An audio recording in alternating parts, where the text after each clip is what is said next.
Hi, welcome to SBR Videos. I'm Peter Loshak. We are previewing the Belmont Stakes. Right now, it's 2 days away. American Pharoah has a real shot at winning the Triple Crown, and we are going to talk right now with returning guest Marcus Hersh from Daily Racing Form, iconic website drf.com.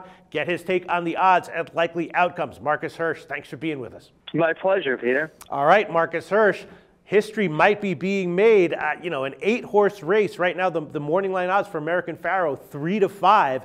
But just to remind everyone, the last 13 horses that entered the Belmont with the Triple Crown possibility all failed. So even if those horses were getting 8-1 or 10-1 odds, you still would have lost. And here we have American Pharoah 3-5. When you look at this race in this field, is your first thought automatically bet against American Pharoah one way or another?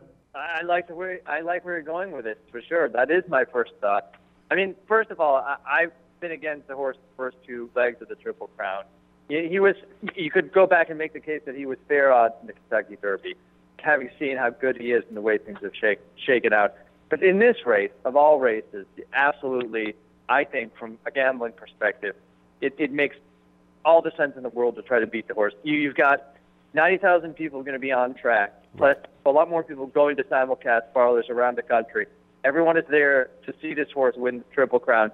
His odds are automatically deflated. It starts with a win pool. That's where he's going to be the biggest underlay, but it's going to ripple down into exotic wagers, to exactas, trifectas, and the like. And, whatever the fair odds are, that's not what the horse's price is going to be. Even if I think he's the most likely winner, and I do, I still am lining up to bet against him. Okay, well, let's talk about a couple of factors that people have noted. I think it was Todd Pletcher, I'm not exactly sure. One of the trainers said that if it's raining, American Pharoah is a lock. What do you have to say about that? Yeah, well, that may be true. He does love the mud. It's not going to be raining, so I think we can toss that out. There's less than 5% chance of precipitation on Saturday. Slight chance tomorrow, but the track, unless something crazy happens, the track is going to be fast, so he's not going to have that in his favor. All right, and then the distance. No horse these days is really bred to go 1.5 miles. How does American Pharoah stack up against the other horses, just purely in terms of breeding for the distance?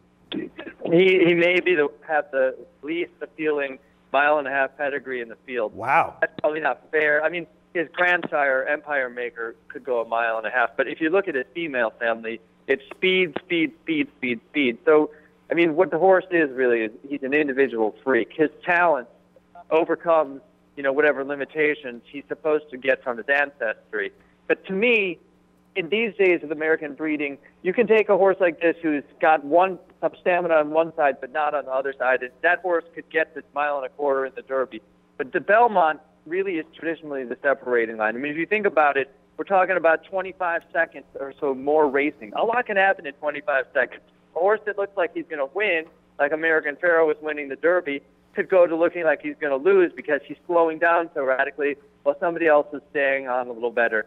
I mean, I'd love to see it happen. It would be exciting. It'd be fine. But I mean, I'm betting that he's going to slow down, and I'm hoping that a couple other horses are going to pass him. If he finishes third or worse, there's a chance to make some money. All right, Marcus Hersh, so you're not very high on American Pharoah's breeding for the distance, but I read a very interesting article on drf.com, Daily Racing Form, about a factor called average winning distance. And in the article, they refer to it. They describe what it is. You can go to drf.com, read that article for all the specifics. But according to this, they have a factor that seems to be pretty predictive for being able to handle the distance. Number one in the race is keen ice, according to the average winning distance criteria. And number 2, though, is American Pharoah.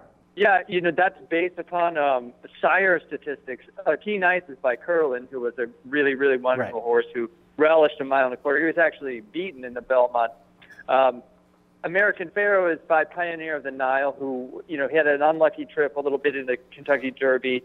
And his sire, American Pharoah's grandsire, Empire Maker, won the Belmont Stakes. So that's where that's coming from. The issue there is that the dam and the dam sire, the whole female side of the pedigree is geared strictly towards speed and sprinting. I'm not saying that it's out of the question that the horse can get 1.5 miles at all. I think he's the most talented horse in the race. He might just get on the lead and never look back. That's entirely in play, and I'm not going to bank my summer's bankroll on that horse losing. But I'm probably going to bet the race, and I'm not going to be betting on American Pharoah to win. Kentucky Derby and Preakness winners 0 for 13 over the last 13 times they tried to win the Belmont. American Pharoah, number 14, 3-5 on the morning line odds, and Marcus Hersh, not a buyer. All right, Marcus, let's move on to discuss the rest of the field, okay?